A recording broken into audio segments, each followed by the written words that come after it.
राम राम नमस्कार सभी कर्मचारी साथियों को स्वागत है आपका अपने चैनल हरियाणा कौशल रोजगार निगम में।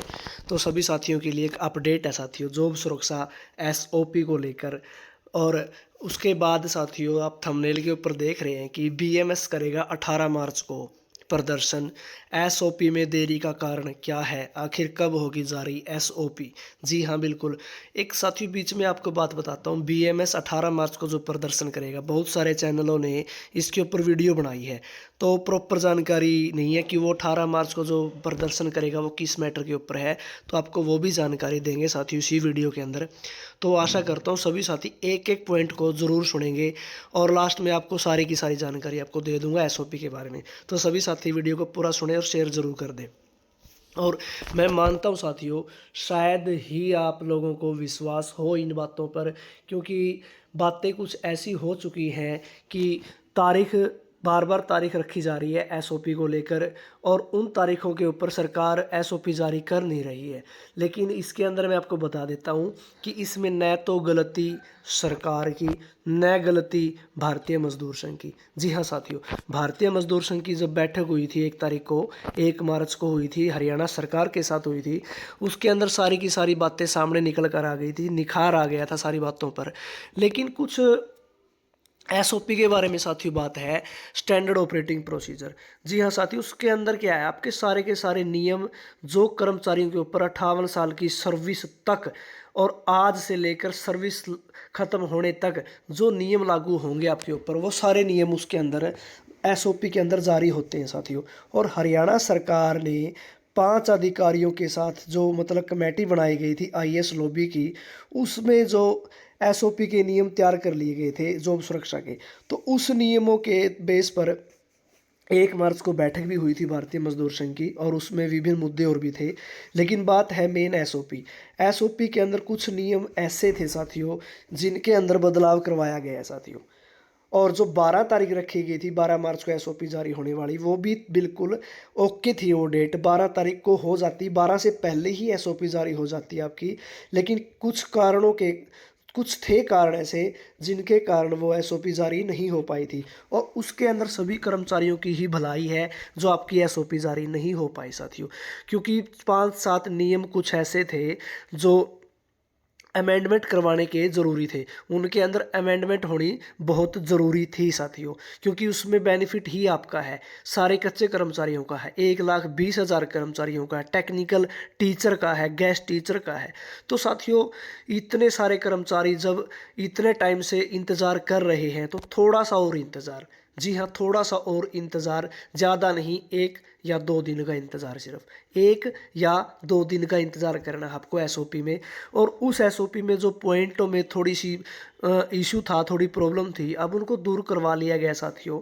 तो उसके अंदर अमेंडमेंट करवा ली है, और जो अमेंडमेंट हुई है वो आपके भले के लिए हुई है साथियों। अब मेरी बात का आपको यकीन होगा या नहीं होगा मुझे नहीं पता, क्योंकि मैंने भी अपनी वीडियो के माध्यम से तारीख दी थी 12 मार्च को, तो उसके ऊपर रिजल्ट आपको देखने को नहीं मिला है। कर्मचारी हताश है, मानता हूँ साथियों, हताश होना भी बनता है, क्योंकि 14 अगस्त 2024 को घोषणा होने के बाद जो आज मार्च की 16 तारीख होगी साथियों, तो इसके अंदर आपको मैं बता भी देता हूँ कि पहले इलेक्शन आया था, आचार संहिता आ गई थी, इलेक्शन आ गया था, रिजल्ट आया, उसके बाद विधानसभा का सत्र हुआ, उसके अंदर आपका एक्ट पास कर दिया गया था, बिल बन गया था वो। उसके बाद कुछ संशोधन हो गए, 240 दिन वाला भी संशोधन किया गया उसके अंदर। और उसके बाद साथियों, जो गैप वाले थे कर्मचारी बहुत सारे, हमें पता है साथियों कि हमें जॉब सुरक्षा बहुत ज़रूरी है, लेकिन उन साथियों से भी जाकर पूछो जो कुछ 6 महीने का गैप, 4 महीने का गैप, 1 साल का गैप की वजह से जो जॉब सुरक्षा के अंदर शामिल नहीं हो पा रहे थे। तो संगठनों के मांग से उन कर्मचारियों को भी शामिल होने का मौका इसके अंदर मिलेगा। और आपको देखा भी, आपने अखबारों के माध्यम से भी खबर पढ़ी है, वीडियो के माध्यम से भी खबर पढ़ी है कि जो कर्मचारियों को जो गैप है उस गैप को ख़त्म करते हुए पुरानी सर्विस को जोड़ दिया जाएगा और कर्मचारी को जॉब सुरक्षा में शामिल कर लिया जाएगा। तो साथियों, पार्ट 1 का भी इश्यू था। पार्ट 1 के कर्मचारियों के लिए अधिकारी भी मना कर रहे थे कि एक्ट के अंदर पार्ट 1 की कोई लाइन नहीं लिखी है, पार्ट 1 की लाइन होगी तब हम पार्ट 1 को इसके अंदर एडजस्ट करेंगे साथियों।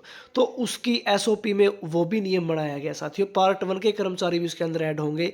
और 240 दिन की जो सैलरी का प्रावधान किया गया है कैलेंडर वर्ष में, उसके अंतराल में भी बहुत सारे ऐसे कर्मचारी थे जो वंचित रह गए थे, उनको भी जॉब सुरक्षा में शामिल किया जाएगा। और जो गैप वाले थे उन गैप वाले सर्विस वालों को भी जॉब सुरक्षा में शामिल कर लिया जाएगा।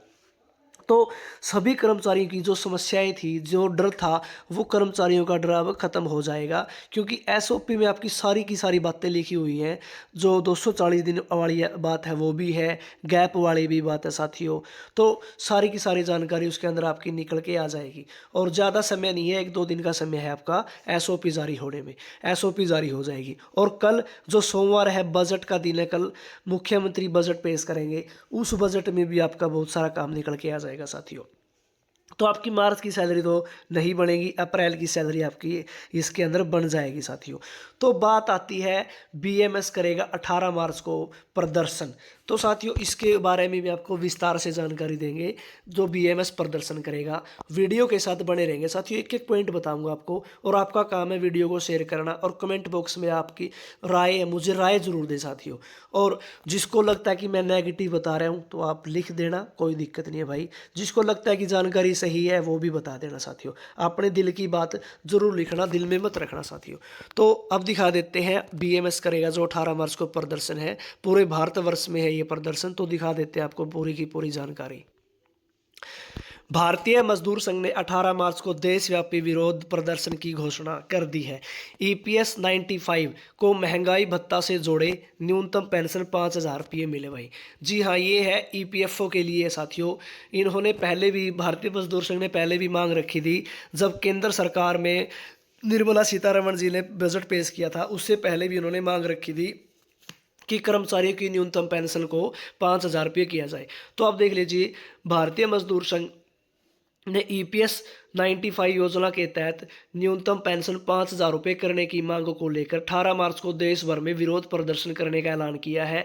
संघ ने गुवाहाटी में केंद्रीय कार्य समिति की बैठक में यह प्रस्ताव पास किया, जिसके तहत सभी जिलों में विरोध प्रदर्शन आयोजित किए जाएंगे। इसके साथ ही जिला कलेक्टरों के माध्यम से केंद्रीय वित्त मंत्री को ज्ञापन सौंपा जाएगा। राष्ट्रीय संगठन मंत्री बी सुरेंद्रन ने यह जानकारी एक संवाददाता सम्मेलन में दी और बीएमएस के प्रदेश सचिव पृथ्वीराज पंडा ने बताया कि ओडिशा में भी राज्य भर में जिला कलेक्टरों और प्रमुख उद्योगों के सामने विरोध प्रदर्शन किए जाएंगे और ज्ञापन प्रदान किया जाएगा। वर्तमान में लगभग 76 लाख ईपीएस 95 पेंशन भोगियों में से अधिकतर पूर्व सरकारी कर्मचारी हैं और इनकी पेंशन बहुत कम है। पिछले 3 वर्षों से बीएमएस ने ईपीएस 95 के तहत न्यूनतम पेंशन को 1,000 रुपये से बढ़ाकर 5,000 रुपये करने और इसे महंगाई भत्ते के साथ जोड़ने की मांग की है। इसके अलावा बीएमएस इन पेंशन भोगियों के लिए आयुष्मान भारत योजना को भी लागू करने की मांग कर रहा है। सरकार ने अब तक इस मुद्दे पर कोई निर्णायक कदम नहीं उठाया है, जबकि बीएमएस द्वारा विभिन्न मंचों पर इस मुद्दे को उठाया गया है। इसके अलावा स्कीम वर्कर्स, आंगनवाड़ी आशा, एमडीएम कर्मी और ठेका कर्मचारियों के लिए बीएमएस कई अन्य लंबित मांगों को लेकर संघर्ष कर रहा है। इन्होंने बताया कि बीएमएस की प्रमुख मांगों में स्कीम वर्कर्स की स्थिति को पुनः परिभाषित करना शामिल है। वर्ष 1973 से आंगनवाड़ी कर्मियों को स्कीम वर्कर्स के रूप में वर्गीकृत किया गया है। बीएमएस सरकार से इन कर्मचारियों को सरकारी कर्मचारी मानने और उन्हें सभी सरकारी कर्मचारियों की सुविधाएं देने की मांग कर रहा है। तो साथियों, ये सारी बातें थी जिसके कारण भारतीय मजदूर संघ 18 मार्च को देशव्यापी प्रदर्शन करेगा। तो आपको पूरी जानकारी दे दी है साथियों। अब आशा है कि आप सभी साथी वीडियो को शेयर ज़रूर करेंगे और कमेंट बॉक्स में अपनी राय ज़रूर देंगे। बहुत बहुत धन्यवाद।